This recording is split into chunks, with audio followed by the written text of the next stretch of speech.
Praise the lord. దేవుని పరిశుద్ధ నామమునకు మహిమ కలుగును గాక. ఆన్లైన్ ద్వారా ఈ యొక్క వేకప్ వార్డ్ను వీక్షిస్తున్న ప్రభునందు ప్రియులైన మీ అందరికీ ప్రభువైన యేసుక్రీస్తు నామంలో నా హృదయపూర్వక వందనాలు తెలియజేస్తున్నాను. దేవుడు మనల్ని ప్రేమించి ఈ దినం కొరకు దేవుడిచ్చినటువంటి వేకప్ వార్డ్ క్యాలెండర్ వాక్యాన్ని ఒకసారి ధ్యానం చేసుకుని ఆ యొక్క లేఖన భాగాలను ప్రార్థనా పూర్వకంగా దేవుని ఆత్మ సహాయంతో ధ్యానించటానికి మనందరము కూడా ప్రయత్నం చేద్దాం. యిర్మీయా గ్రంథము 33వ అధ్యాయము 6వ వచనం. యిర్మీయా గ్రంథము 33:6వ వచనం. నేను దానికి ఆరోగ్యమును స్వస్థతను మరలా రప్పించుచున్నాను, వారిని స్వస్థపరచుచున్నాను. దేవుడి యొక్క లేఖన భాగాన్ని మన యొక్క వినికిడిలో దీవించి తన ఆత్మ ద్వారా మనందరికీ వివరించినట్లుగా ప్రార్థించుకుందాం. ప్రేమ నమ్మకం కలిగిన మా ప్రియమైన పరలోకపు తండ్రి, పరిశుద్ధుడు అయిన దేవా, మహోన్నతుడా, మమ్మల్ని ప్రేమించి మా ఆయుష్ను పొడిగించి మరొక దినాన్ని మీరు చూసే భాగ్యాన్ని మీరు మాకు కల్పించారు. ఈ దినము కొరకు ఈ యొక్క లేఖన భాగాలను మాకు అనుగ్రహిస్తూ వచ్చారు. మీరు ఇచ్చినటువంటి ఈ వాక్యాన్ని బట్టి నీకు వందనాలు. ఈ వాక్యంను మేము ధ్యానించుచుండగా మీ ఆత్మ ద్వారా మాకు బోధించండి. నీ వాక్యమును మాకు తెలియచేయండి. బలహీనుడనైన మన్ను మరుగుపరిచి బలమైనటువంటి నీ ఆత్మ ద్వారా నీ బలమైన వాక్కును నీ ప్రియులైనటువంటి వారందరికీ కూడా తెలియచేయమని ఘనత, మహిమ, ప్రభావములు మీకే ఆరోపిస్తూ నీ కుమారుడు మా రక్షకుడునైన యేసుక్రీస్తు వారి శ్రేష్టమైనటువంటి నామంలో ఈ ప్రార్థన మీకు సమర్పిస్తున్నాము తండ్రి. ఆమేన్. ప్రియులారా, దేవుడు మనల్ని ప్రేమించి ఈ దినం కొరకు మనకిచ్చినటువంటి వాక్య భాగము ఏమిటి అంటే యిర్మీయా గ్రంథము 33వ అధ్యాయము 6వ వచనం. నేను దానికి ఆరోగ్యమును స్వస్థతను మరలా రప్పించుచున్నాను, వారిని స్వస్థపరుచుచున్నాను. దేవుడు ఈ యొక్క దినము కొరకు ఈ యొక్క లేఖన భాగాలను మనకు మరి ఒక వాగ్దాన రూపకంగా దేవుడు అనుగ్రహిస్తూ ఉన్నాడు. మరి యొక్క లేఖన భాగాన్ని ధ్యానించుట కొరకు ఈ యొక్క సందర్భాన్ని ఒకసారి మనం ఆలోచించినట్లయితే ఈ మాటలను పలికినటువంటి వ్యక్తి ప్రవక్త అయినటువంటి యిర్మీయా. ప్రభువైన యేసుక్రీస్తు కంటే ముందుగా దాదాపు 550 సంవత్సరాల క్రితం మరి దేవుని ప్రజలైనటువంటి వారిని ఉద్దేశించి ప్రవక్త అయినటువంటి యిర్మీయా ఈ ప్రవచన మాటలను తెలియచేయటం జరిగింది. మరి దేవుని ప్రజలైనటువంటి ఇశ్రాయేలీయులు మరి దేవునికి విరోధముగా పాపము చేసినప్పుడు దేవుడు వారికి మరి విడిచిపెట్టినట్లుగా, మరి దేవుడు వారికి దూరమైపోయినట్లుగా మరి ఈ యొక్క గ్రంథం అంతటిలో కూడా మనం చూడగలం. మరి ఈ యొక్క సందర్భంలో దేవుడు ఏమని సెలవిస్తూ ఉన్నాడు అంటే, నేను దానికి ఆరోగ్యమును కలగ చేసేదను, స్వస్థతను మరలా రప్పించుచున్నాను అంటున్నాడు. దేనికి, ఎవరికి ఆరోగ్యాన్ని కలగ చేస్తానంటున్నాడు, ఎవరికి స్వస్థతను మరలా ఇస్తానని దేవుడు ఇక్కడ తెలియచేస్తూ ఉన్నాడు. అసలు ముందు ఆరోగ్యం పోవటానికి గల కారణం ఏమిటి, ఆ యొక్క మరి స్వస్థత రాకుండా ఉండటానికి గల కారణం ఏమిటి అని మనం ఒకసారి ఆలోచించినట్లయితే ఈ మాటలు ప్రవక్త అయినటువంటి యిర్మీయా ఎవరికి తెలియచేస్తున్నాడు అంటే దేవుని ప్రజలైనటువంటి ఇశ్రాయేలీయులు. దానికి అనగా అర్థం ఏమిటంటే దేవుని ప్రజలు, దేవుని ప్రజలైనటువంటి ఇశ్రాయేలీయులు, వాళ్ళు యోధా జనాంగము కావచ్చు లేదా ఇశ్రాయేలు జనాంగము కావచ్చు, దేవుని చేత ఏర్పరచబడినటువంటి వారు, అబ్రహాం యొక్క సంతానముగా ఉన్నటువంటి వారు. వారికి ఆయన తెలియచేస్తూ ఉన్నాడు. ఏమని తెలియచేస్తున్నాడు అంటే, మరలా స్వస్థతను నేను కలగచేస్తూ ఉన్నాను, నేను మరలా వారి పట్ల గొప్ప ఉద్దేశాన్ని కలిగి ఉన్నాను అనేటువంటి రీతిగా దేవుడు ఈ యొక్క మాటలను తెలియచేస్తూ ఉన్నాడు.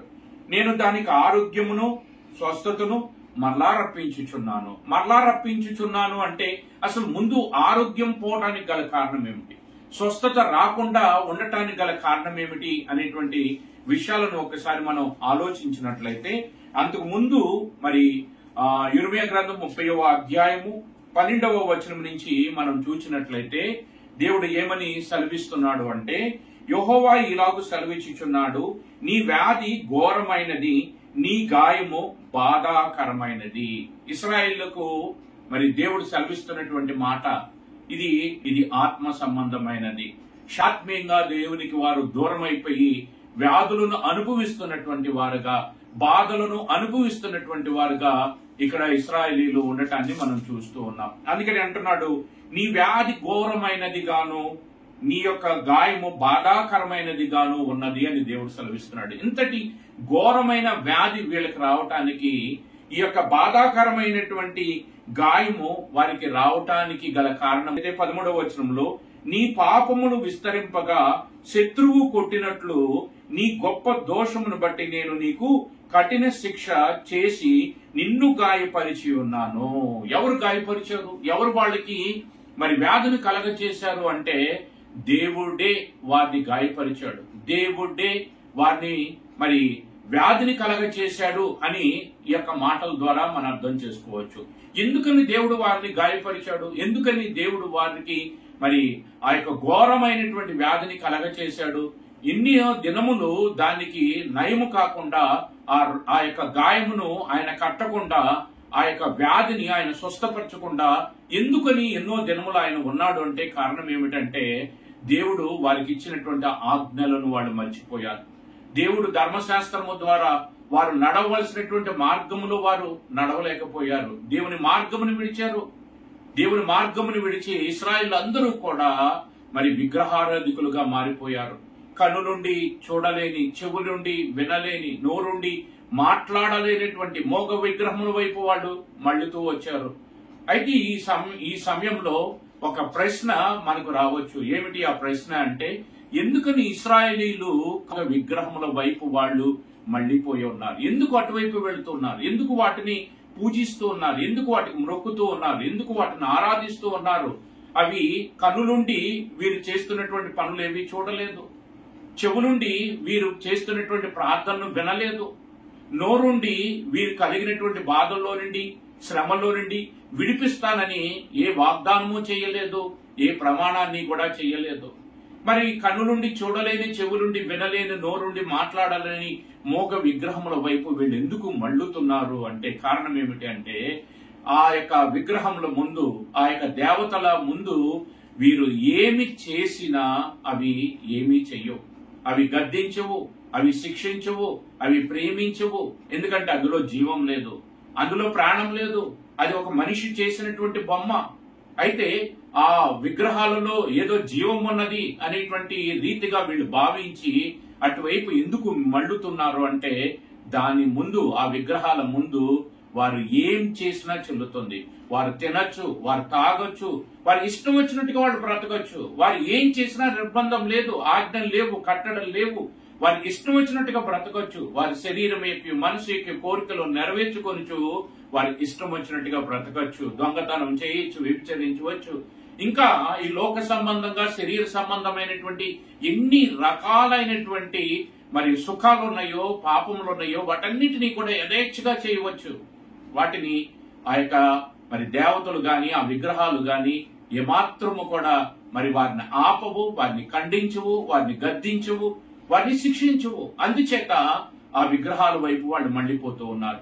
ఆ విగ్రహాలను వాళ్ళు దేవతలుగా పూజిస్తూ ఉన్నారు. కారణం ఏమిటి అంటే, వాటి ముందు వీరు ఇష్టం వచ్చినట్టుగా జీవించవచ్చు కాబట్టి. వాళ్ళ యొక్క ప్రవర్తన ఎంత దారుణంగా వెళ్లిపోయింది అంటే, చివరికి ఆ యొక్క దేవతలు, ఆ యొక్క విగ్రహాలు వీరిని ఆశీర్వదించాలని, వీరిని మరి వీరు కలిగినటువంటి గాయాన్ని మార్చాలని దేవుడు వీరికి గాయాన్ని కలగజేశాడు. దేవుడు వీరికి వ్యాధిని కలగజేశాడు. కారణం ఏమిటంటే దేవుని మార్గాన్ని నుంచి తప్పిపోవటాన్ని బట్టి. కానీ వీళ్ళు స్వస్థత కోసం ఎక్కడికి వెళుతున్నారంటే ఆ దేవతల దగ్గరికి వెళుతూ ఉన్నారు, ఆ విగ్రహాల దగ్గరికి వెళుతూ ఉన్నారు. దాన్ని వారిని ప్రసన్నం చేసుకోవటం కోసం, వారికి క్షేమం కలగటం కోసం చిట్ట చివరికి వాళ్ళు ఎంతగా తెగించి ఉన్నారు అంటే, అంతకు ముందు మరి అధ్యాయంలో మనం చూసినట్లయితే యిర్మీయా గ్రంథము 7వ అధ్యాయము 30వ వచనంలో మనం చూసినట్లయితే, యెహోవా ఈలాగు సెలవిచ్చుచున్నాడు, యోధా వారు నా దృష్టికి చెడ్డ క్రియలు చేసుచున్నారు. నా నామం పెట్టబడిన మందిరము అపవిత్రమగునట్లు వారు దానిలో హేయ వస్తువులను ఉంచి ఉన్నారు. నేను ఆజ్ఞాపించని క్రియను, నాకు తోచని క్రియను వారు చేసి ఉన్నారు. అబ్బబ్బబ్బా, దేవుడికి కూడా తోచనటువంటి క్రియలు, దేవుడు కూడా ఊహించలేదంట. అంత భయంకరమైనటువంటి రీతిగా వాళ్ళు దేవునికి దూరం అయిపోతూ ఉన్నారు. దేవునికి మరి వాళ్ళు అవమానకరమైనటువంటి రీతిగా వారు జీవిస్తూ వచ్చారు. ఇంకా ఏం చేస్తున్నారంటే అగ్నిలో తమ కుమార్తెను దహించుటకు బెనిహినోము లోయలోనున్న తోఫేతునందు బలిపీఠములను కట్టుకొని ఉన్నారు. అన్ని జనులైనటువంటి వారు వారి యొక్క దేవతలను ప్రసన్నం చేసుకుంటానికి ఆ దేవతల చేత వారు ఆశీర్వదింపబడాలని, దీవింపబడాలనేటువంటి ఉద్దేశంతో వారు తమకు పుట్టినటువంటి పిల్లలను సైతము బలుగా అర్పించటానికి ఏమాత్రము వెనుకాడనటువంటి మూర్ఖమైనటువంటి స్థితిలోకి వాళ్ళు వెళ్లిపోయారు. వాళ్ళు తమ బిడ్డలను అగ్నిగుండాల్లో వేసి తగలబెట్టేటువంటి వాళ్ళు. కారణం ఏమిటంటే తమ దేవత ఆ రీతిగా ఆజ్ఞాపించింది కాబట్టి ఆ దేవత యొక్క ఆశీర్వాదము వీరికి కావాలనేటువంటి ఉద్దేశంతో వారికి పుట్టినటువంటి బిడ్డలను బలిగా అర్పించటం, నిర్దాక్షిణంగా చిన్న చిన్న పిల్లలను బలులుగా అర్పించటం, అగ్నిగుండాల్లో వేయటం, ఇటువంటి భయంకరమైనటువంటి కార్యాలను వాళ్ళు చేస్తూ వచ్చారు. ఆ రీతిగా వారు చేసినటువంటి ఆ కార్యాలను బట్టి దేవుడు వారికి శత్రువయ్యాడు. శత్రువయ్యి దేవుడు వారికి వ్యాధిని కలగజేశాడు. అందుకని అంటున్నాడు యిర్మీయా గ్రంథం 30:12 వచనంలో, యెహోవా ఇలాగు సెలవిచ్చుచున్నాడు, నీ వ్యాధి ఘోరమైనది, నీ గాయము బాధాకరమైనది, నీ పాపములు విస్తరింపగా శత్రువు కొట్టినట్లు నీ గొప్ప దోషమును బట్టి నేను నీకు కఠిన శిక్ష చేసి నిన్ను గాయపరిచి ఉన్నాను. నేనే నిన్ను గాయపరిచాను, నేనే నిన్ను శిక్షించాను. ఇప్పుడు దేవుడు అంటున్నటువంటి మాట ఏమిటంటే ఆ గాయాన్ని నేను కడతాను. యిర్మీయా గ్రంథము 33:6 వచనంలో, నేను దానికి ఆరోగ్యమును స్వస్థతను మరలా రప్పించుచున్నాను, వారిని స్వస్థపరచుచున్నాను, మరలా నేను వారిని పిలుచుచున్నాను. అంతగా చెడిపోయినప్పటికీ, అంతగా మరి దేవుడు వద్దన్నటువంటి కార్యాలను చేసి దేవుని నామమును అవమానపరిచి వారికి ఇచ్చినటువంటి బిడ్డలను బలిగా అర్పించి అగ్నిగుండాల్లో దహించి దేవుని యొక్క అక్షయమైనటువంటి మహిమను వీరు క్షయమైపోయేటువంటి వాటిలో చూచి దేవుణ్ణి అవమానపరిచినప్పటికీ, దేవుని మరిచిపోయినప్పటికీ దేవుడు వారిని గద్దించి శిక్షించినప్పుడు, ఆ శిక్షతో వారు బాధపడుతున్నప్పుడు, ఆ రోగంతో బాధపడుతున్నప్పుడు, ఘోరమైన వ్యాధితో వారు బాధపడుతూ ఉన్నప్పుడు మరలా వారి పట్ల కనికరము చూపి ఆయన ఏమంటున్నాడు అంటే, నేను నీకు ఆరోగ్యమును స్వస్థతను మరలా రప్పించుచున్నాను. గాయపరిచినటువంటి ఆ చేతులే ఇప్పుడు గాయాన్ని కట్టడానికి పిలుస్తూ ఉన్నాయి. ఆ యొక్క గాయమును కట్టి వారిని స్వస్థపరిచి వారు ఉన్నటువంటి చెరలో నుంచి వారిని విడిపించి వారిని తిరిగి జనాంగముగా నిర్మించి వారిని తనకు స్తోత్ర కారణముగాను వారిని మరి దేవుని యొక్క మహిమార్థముగా తిరిగి వారిని నిలబెట్టాలనేటువంటి ఉద్దేశంతో దేవుడు ఈ యొక్క మాటలను మరి ప్రవక్త అయినటువంటి యిర్మీయా ద్వారా ఇశ్రాయేలీయులకు తెలియజేస్తూ ఉన్నాడు. ప్రియులరా, ఈ యొక్క మాటలు మన యొక్క జీవితానికి ఎలా అన్వయించుకోవాలి అంటే, ఒకవేళ మనము కూడా ఏదైనా కొన్ని మరి దేవునికి ప్రతికూలమైనటువంటి పరిస్థితులు మనం వెళ్లి ఆ ప్రతికూలమైనటువంటి పరిస్థితులను బట్టి మరి దేవునికి దూరం అయిపోయి దేవునికి అవమానకరమైనటువంటి రీతిగా జీవించి ఒకవేళ దేవునికి అవమానం తెచ్చినటువంటి స్థితిలో మరి భయంకరమైనటువంటి ప్రతికూల పరిస్థితులు, అది అనారోగ్యం కావచ్చు, లేకపోతే ఆర్థిక పరమైనటువంటి కావచ్చు, మరి ఏదైనా కావచ్చు, అటువంటి పరిస్థితుల చేత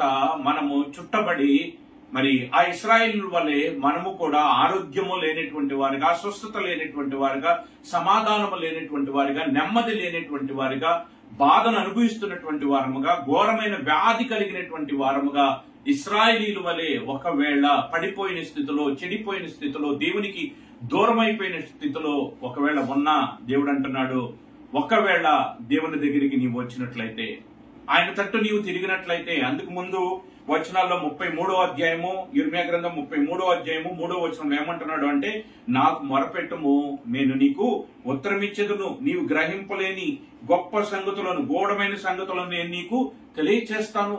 నేను నిన్ను మరిచేటువంటి వాడిని కాదు. నీవు నాకు దూరం అయిపోయినప్పటికీ నేను నీ కొరకు గొప్ప ఆశ కలిగి ఉన్నాను.